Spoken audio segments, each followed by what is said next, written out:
yashasak-da, bizning maktabda ham barcha sharoitlar yaratilgan. O'qituvchi va o'quvchilarimiz sezilarli darajada ulkan natijalarni qo'lga kiritmoqdalar.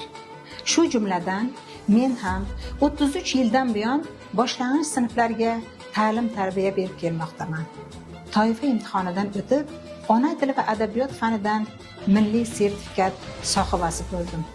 Prezidentimizning tashabbuslari va ta'limga berilayotgan imkoniyatlari bilan maktabimizning ko'pgina ustozlarining oylik maoshlari $1000 oshdi.